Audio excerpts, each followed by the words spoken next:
Sejam muito bem-vindos a mais um episódio do Quadrinho em Ação. Para quem não me conhece, meu nome é Fernando Teles, eu sou médico ortopedista, especialista em quadril. E aqui nesse podcast a gente traz informações valiosas e de maneira fácil para que ajude a você a viver melhor e sem dor no seu quadril.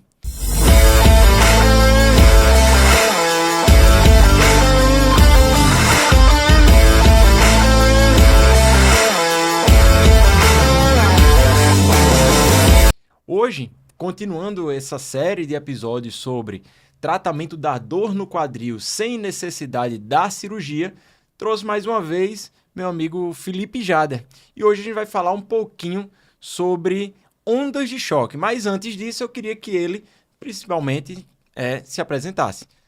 Então, novamente, aí, muito obrigado, pelo convite. É uma honra participar do Quadril em Ação. Eu sou o Dr. Felipe Jader, sou ortopedista pela Sociedade Brasileira de Ortopedia e Traumatologia, SBOT, membro titular. Também sou médico da dor pela Associação Médica Brasileira. E a respeito do tema, também sou certificado e membro da Sociedade Médica Brasileira de Tratamento por Ondas de Choque. Vamos tentar aí desmistificar, explicar que choque é esse. Exatamente. Porque quando fala ondas de choque já gera um pavor assim no paciente. Já vem na cabeça dele o quê? Vai me botar numa cadeira elétrica, botar aquele capacete de eletricidade, vai dar choque. Então, basicamente, o que é que seria essas ondas de choque, Como é que a gente vai explicar de maneira fácil para esse paciente para tirar esse medo, que não é nada disso. Ninguém vai botar você numa tomada para tomar choque elétrico, não. O tratamento por ondas de choque, ou a terapia de ondas de choque, ou a toque, são sinônimos, são todos a mesma coisa. É mais um recurso que nós temos para o tratamento não cirúrgico da dor, na ortopedia. É uma ferramenta que é usada também por outros profissionais, fisiatras, reumatologistas e médicos da dor, mas o ortopedista também utiliza bastante porque é um recurso no qual são as famosas terapias mecânicas, as terapias por algum tipo de energia. Então você vai entrar aí, o ultrassom, o laser, o tratamento com ondas de choque, todos eles estariam englobados nessa categoria, de energia mecânica no caso, E aí, para falar um pouco sobre a onda de choque, eu acho interessante a gente contar um pouco a história. Um pouquinho da história, Perfeito. Ela é... Como é que começou, Exato. Então, isso aí? A descoberta do fenômeno, da capacidade das ondas de choque, de causar, seja ela lesão ou seja ela até mesmo cura, ela começou com a observação dos militares que nas batalhas navais, muitas vezes, eles eram submetidos a necrópsias. Uma batalha naval, aqueles indivíduos caíam na água por qualquer motivo que seja, e você tinha bombas, explosões e etc. E quando os médicos iam avaliar os corpos daqueles que morreram, eles percebiam que o corpo da pessoa estava todo normal, não tinha nenhuma lesão. Mas quando eles abriam para poder dissecar e olhar os órgãos, eles viam várias lesões nos órgãos internos. E aquilo ali gerou uma suspeita. Será que o deslocamento da coluna de ar, aquela energia mecânica das explosões, era capaz de afetar o corpo dentro dele, mas do lado de fora não mostrar nada? Então esse foi o embrião da ideia de que uma energia mecânica, uma energia sonora, um deslocamento de uma coluna de ar, aquilo ali poderia ter alguma função, principalmente quando conduzido por alguma coisa que no caso era água. E aí os primeiros usos médicos foram para a quebra do cálculo renal. O indivíduo era colocado numa bacia e você fazia o tal do procedimento de litotripsia. Você aplicava ondas ali sonoras, de alta intensidade, nesses indivíduos com bastante energia. A água funcionava como um meio de transmissão e você conseguia quebrar um cálculo renal dentro do rim, sem precisar fazer uma cirurgia. Esse método já não é usado mais. Hoje os urologistas têm coisas muito mais modernas para tirar um cálculo renal. Mas eles começaram a perceber que da mesma forma que essa energia quebrava algumas coisas, ela também formava algumas coisas. Então ela conseguia formar ossos, E aí hoje nós temos dentro da utilização da ortopedia e traumatologia duas grandes utilizações com base nesses princípios. A quebra de calcificações, a lesão controlada de algumas estruturas para poder promover a regeneração, a cicatrização e também a formação óssea. Quando a gente tem um osso que demora para colar, a gente chama isso de pseudoartrose ou retardo de consolidação. aquele osso não está colando por algum motivo que seja, você pode usar as ondas de choque, ou quando você tem uma estrutura que está cronicamente inflamada, machucada, não consegue regenerar, você pode usar as ondas de choque para poder modular o processo cicatricial daquela estrutura. Bacana isso aí. É interessante a gente falar também, quando a gente pensa assim, ondas de choque, o nome realmente causa bastante pavor nos pacientes, mas você, doutor, vai fazer ondas de choque no seu consultório? Não era melhor fazer no hospital, que é mais seguro, já vai dar choque no paciente, e ainda no consultório que não tem suporte nenhum. E assim, dá para fazer ondas de choque? É no Sim. consultório, é no hospital? Como é isso? É uma máquina? Da onde é que sai? Nós temos máquinas, né, hoje de uso médico, são máquinas que fornecem energia, né, com uma grande quantidade de energia num ponto localizado, né, de forma concentrada. Basicamente, nós temos dois tipos de onda de choque. Nós temos as ondas de pressão radial e as ondas de choque propriamente dita focais, né? Eu acho que são termos muito técnicos, então não vou me ater a eles, mas os dois aparelhos são de uso ambulatorial, ou seja, a gente usa no consultório. Então, o paciente não precisa ter medo De de fazer jeito onda nenhum. de choque dentro do consultório, que não vai ter problema nenhum. A máquina foi feita para fazer dentro do consultório mesmo, né? Exatamente. São máquinas que a gente utiliza dentro do consultório, em sessões curtas, que duram de 5 até no máximo 15 minutos cada sessão, a depender da área a ser abrangida, né, que vai fazer o tratamento. Áreas menores é mais rápido, áreas maiores é um pouco mais demorado, mas é muito seguro. Eu costumo brincar com o paciente que é algo que vai beirar ali ao desconforto, né? Porque o paciente chega com muita dúvida, com medo de doer, com medo de ter algo de eletricidade, e não é. É algo levemente, ligeiramente desconfortável, mas é progressivo, né? Eu costumo brincar que as mulheres se dão muito bem, né? Porque a mulher faz depilação, a mulher aguenta mais a dor, né? Agora, tendo a testosterona muito alta, aí a gente já começa a ficar preocupado. E assim, é interessante falar sobre isso, porque para quem já fez onda de choque, para quem já soube ou escutou alguma história de algum paciente que já fez, é interessante frisar isso aí. Quando você faz esse procedimento, dói? Como é? O paciente sente muita dor? Eu costumo falar para o paciente o seguinte: é um procedimento levemente desconfortável.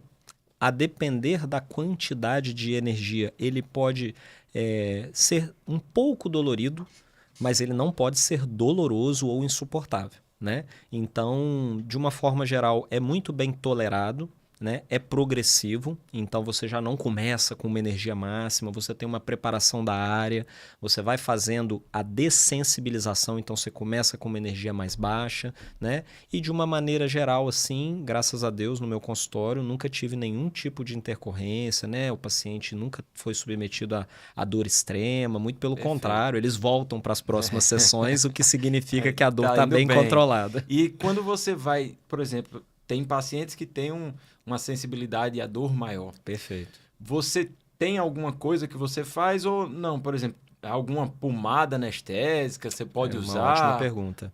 Alguns estudos mostram que a utilização de anestésicos locais ela diminuiria a resposta que você quer.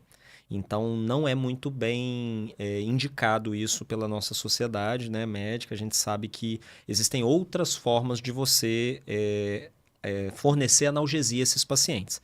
Por se tratar de um fenômeno, né, onde você quer estimular uma modulação da resposta cicatricial, porque a gente tem que entender o seguinte: a inflamação ela é ruim quando ela é crônica, quando ela é descontrolada. Mas quando ela é controlada, ela é condição necessária, sem a qual a gente não tem cicatrização.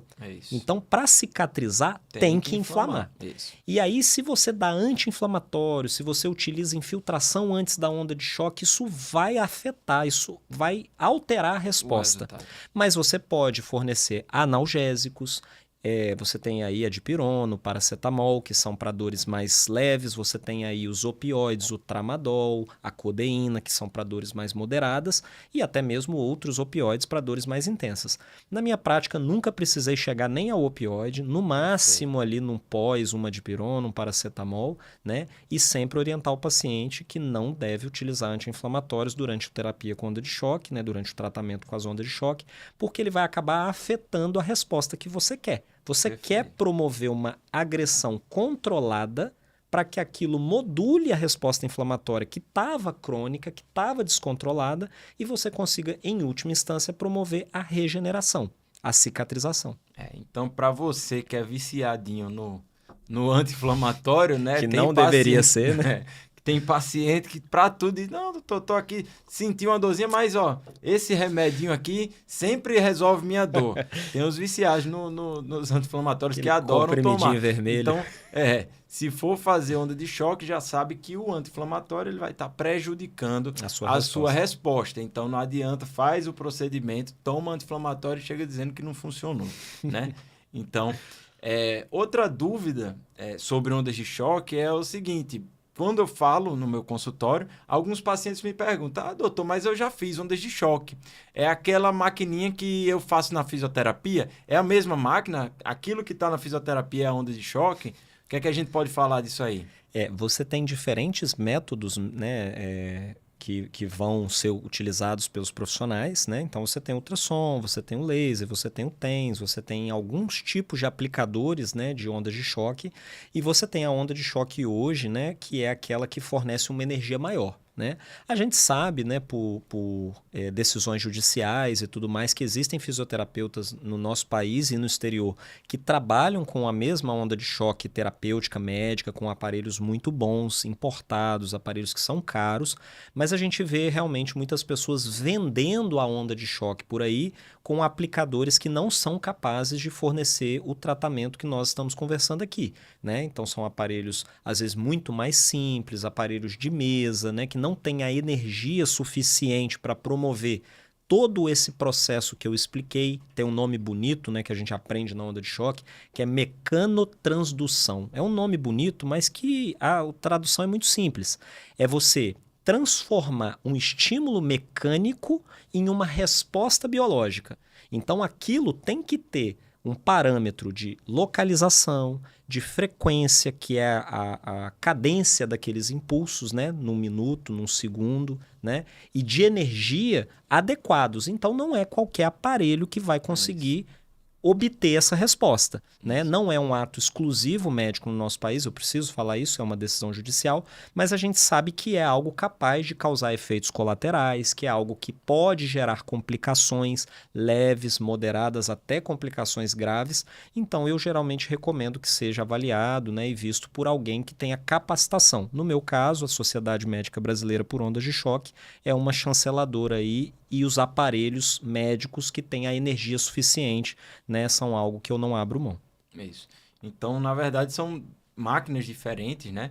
As duas têm suas funções, mas são funções diferentes. A onda de choque que a gente está falando aqui é uma máquina diferente daqui, aquela comum, que é o TENS lá da fisioterapia. Perfeito. Que as duas têm funções, só que são funções diferentes.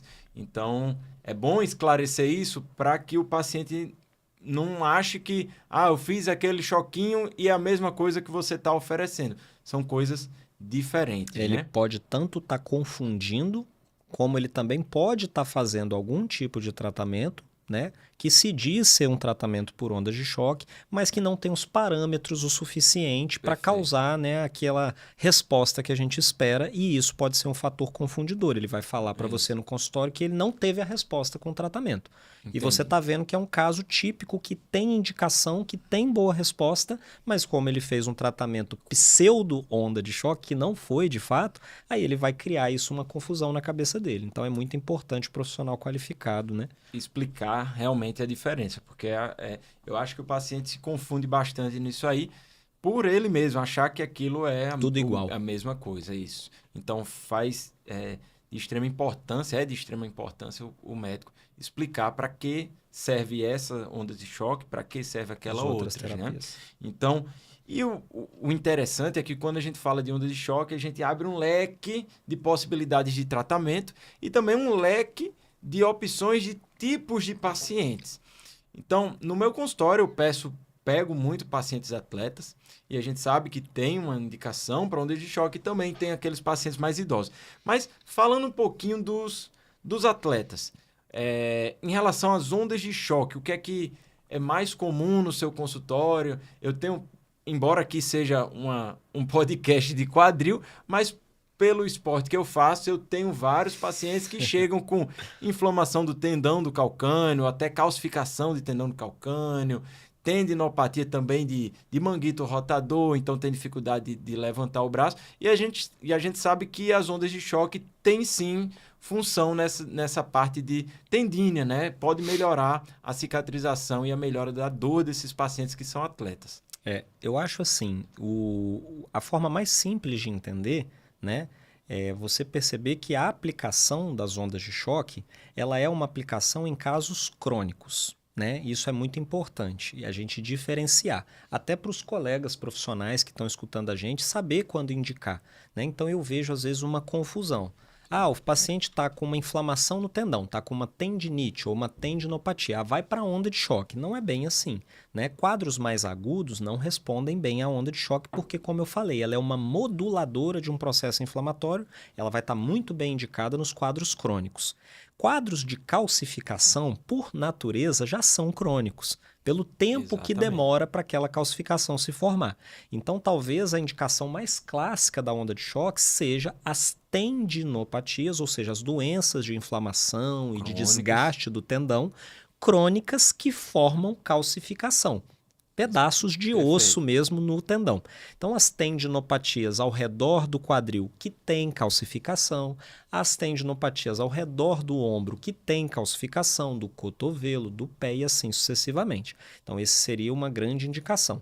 Aquelas que não têm calcificação, mas que também são crônicas, tem uma ótima indicação nas ondas de choque. Então, as tendinopatias, sejam elas calcificantes ou não, mas a partir do momento que elas são crônicas, elas têm ali a onda de choque com ótimos resultados, inclusive. Né? E para isso faz total necessidade o médico fazer um bom diagnóstico para saber diferenciar quando é crônico ou não. Exato. Porque o paciente às vezes chega no seu consultório e diz assim, olha, essa dor surgiu na semana passada, mas aí você vê uma radiografia ou alguma imagem que vê uma calcificação, ou seja, você sabe que aquilo é crônico. Então, o que eu costumo dizer aos pacientes é que o processo começa silencioso até um ponto que ele tem ali entre o início da doença e a sintomatologia, ou seja, quando ele começa a sentir dor, tem um período que aquela doença vai avançando silenciosa. Ela está ali, está formando, está inflamando, aquele tendão está inflamando, e você simplesmente não está nem sabendo o que é que está acontecendo. E quando ele dói, é que você acha, começou a doer agora. Não foi. E por esse perfil, na verdade, a gente sabe muito bem que já doía antes. Só que o paciente tomava um anti-inflamatório, fazia um gelo, né? Isso. Quando ele te procura, não é porque começou a doer, é porque a dor começou a atrapalhar. Mas ele já sente dor, desconforto, já tomou o comprimidinho vermelho algumas vezes para poder treinar, né? Então, nesse perfil, né, do atleta, principalmente, as tendinopatias, elas têm uma tendência a cronificar, porque a gente sabe que o tratamento fundamental da tendinopatia é a progressão e a adequação da carga, mas o atleta não quer parar. Né? E aí ele confunde, às vezes ele quer fazer repouso, que também é péssimo para o tendão. Né? A gente sabe que a adequação da carga hoje, fisioterapia de qualidade, ninguém discute. É o tratamento número 1 para tendinopatia. Exatamente. A onda de choque ela é um recurso a mais. Auxiliar, né? exatamente. E aí você pega aquele cara que já vem com quadro crônico, empurrando com a barriga, sente uma dorzinha depois do treino, aí o corpo esquenta, aí ele consegue treinar, depois ele fica mancando, mas ele fala para você que ele não sentia nada. Quando ele te procura, é porque ele já não consegue treinar mais. Mas isso foi importante. E aí já tem várias calcificações. Várias, né? Tem aí. Mas isso é importante você falar porque é um questionamento importante no consultório. Porque a gente que acaba trabalhando com atleta, vê isso, praticamente nenhum paciente meu eu mando parar de treinar. Perfeito. Até porque a gente sabe, como você disse, que é pior ele parar. Para um tendão, uma inflamação crônica de tendão, se ele para, é pior. Então o que é que a gente faz? normalmente reduz carga, modifica aqueles estímulos que ele está fazendo de treino, de força, de tudo. Para um bom fisioterapeuta. O fisioterapeuta é importantíssimo para fazer tanto a parte de fortalecimento, da parte inflamatória também vai ajudar demais, e não parar. Porque também tem muita gente que diz, não, tá inflamado o tendão aí do glúteo, um exemplo. Pare de correr, pare de fazer isso. E a gente sabe que não vai resolver o problema, às vezes até piora quando ele voltar, né? Exato. Então é interessante ter essa consciência de que a inflamação não é para você deixar de parar. E, além disso, se você mandasse o atleta parar, ele também não iria parar. Exatamente. Ele vai te falar que parou e não vai parar. Ele vai dizer, não, tudo bem, vou parar, mas ele não para, volta na sua consulta sem parar, sem melhorar, e aí vai dizer que parou, mas não parou. Então, realmente é bom alinhar essas expectativas, explicar que é importante não parar, mas que é importante também readequar esse tipo de treinamento. Então, não para, mas você readequa para ele ter um melhor resultado daquele tratamento, seja por onda de choque, seja por outros tratamentos não cirúrgicos, do quadril, do joelho, enfim. Então, isso é importante e está sempre bem alinhado com o fisioterapeuta. É bom ter um fisioterapeuta para trocar uma ideia, para dizer o caso de cada paciente e aí também a gente conseguir entregar uma melhor resposta ao tratamento para esse paciente. Então, falando aqui também um pouquinho das ondas de choque, o que seriam as contraindicações a fazer ondas de choque? Todo mundo eu posso fazer. A gente falou um pouquinho aqui que tendão inflamado de maneira aguda, ou seja, uma inflamação que aconteceu há pouco tempo, a gente normalmente não indica onda de choque. Mas outras contraindicações que também não vai bem na onda de choque. Então, como eu estava explicando, né, a onda de choque, ela não deixa de ser uma agressão controlada, né, no qual a gente quer modular essa resposta inflamatória, promover ali, né, a regeneração, a cicatrização. A gente não entrou muito no caso, mas também pode promover a consolidação óssea, né, naqueles indivíduos que estão tendo dificuldade do osso cicatrizar. Consolidação é o nome bonito da cicatrização do osso. De né? colar. De colar. Literalmente. Quando Colou, doutor? Quando ele tá colando. Está formando calo, né? Quando ele tem edema no osso, né? Quando ele tem necrose no osso, então você vê que tem duas grandes indicações, tendão e osso, e geralmente em processos crônicos, né? Mas aí falando da contraindicação, então, né? Quando não fazer, né? A gente deve evitar em casos agudos, porque pode piorar a resposta à dor, né? Mesmo nos casos crônicos, o paciente pode ter uma piora que a gente chama que é a piora paradoxal. É como se você acordasse o processo inflamatório ali, que é o que você quer, e por isso os analgésicos são importantes, né? Então ele pode ter uma piora naquele início. Num quadro agudo, pode ter uma pior ainda. Então a gente tem que evitar, né? Aqueles indivíduos que não têm o esqueleto maduro, ou seja, as crianças ao redor de placa de crescimento, né? Então a criança ela tem uma estrutura chamada fise de crescimento. A onda de choque pode promover um fechamento precoce dessa fise e atrapalhar o crescimento. Então é uma contraindicação. Gestantes, principalmente próximo da área do bebê. Então, a gente evita a onda de choque em gestante, né? Eu não dei o exemplo lá da guerra, né? Que os soldados até tinham lesões dentro de órgãos-alvo. Então, pode acabar machucando o bebê. Tem que ser usado com extrema parcimônia em gestantes. Portadores de marca-passo, né? A gente tem aí uma tendência a não utilizar ao redor, né? Na região. Então, o marca-passo fica muito próximo do ombro, tem que tomar cuidado. Próximo de estruturas nobres, como nervos, vasos sanguíneos, o pulmão, porque, como eu falei, ela é uma agressão controlada. Então, se você estiver fazendo ali para pontos gatilho na região da coluna, para a região dorsal, tem que tomar muito cuidado com o pulmão, porque pode gerar uma lesão pulmonar. Tem que tomar muito cuidado com alguns nervos, porque pode machucar o nervo. Então, ela é uma proposta terapêutica para tratamento, mas que não é ausente de complicações, né? Então, regiões onde você tem ali suspeita de tumor ósseo, porque você pode estar espalhando células tumorais, você pode estar promovendo um desenvolvimento daquele tumor ósseo. Então, por isso que eu acho que o médico ele é fundamental para a avaliação desses pacientes. Às vezes o paciente está com uma manchinha, você já olha, opa, não, vou te mandar num dermatologista antes, não vamos fazer uma onda de choque aqui não, né? Então essas talvez são as contraindicações mais conhecidas aí do tratamento e por isso eu acho fundamental a avaliação de um médico. Perfeito, porque é interessante entender que a onda de choque ela causa uma agressão. Então ela causa, vamos dizer assim, ela machuca, né? Machuca para curar. Para curar. Então, o paciente pergunta, mas doutor, como é que pode? Ela vai me machucar e como é que vai curar ao mesmo tempo? Eu gosto de dizer assim, quando você tem um corte na pele, o que é que acontece? Você cortou, de maneira inicial, você causou uma agressão, causou um dano, mas aquele sangue, aquela inflamação começa a fazer a fibrina, né, para cicatrizar e forma aquela casquinha.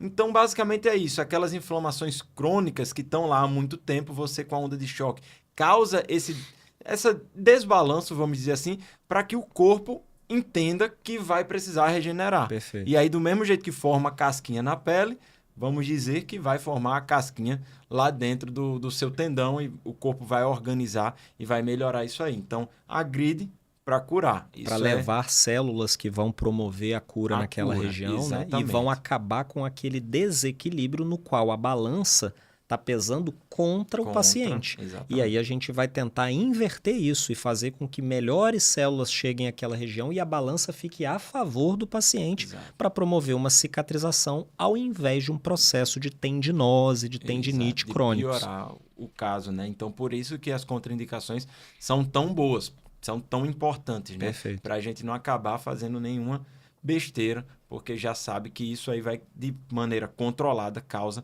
uma agressão. É a velha máxima, né? A diferença entre o remédio e o veneno é a dose. E nesse caso ela pode ajudar muito, mas ela também tem potencial de prejudicar. Como todo tratamento médico, né?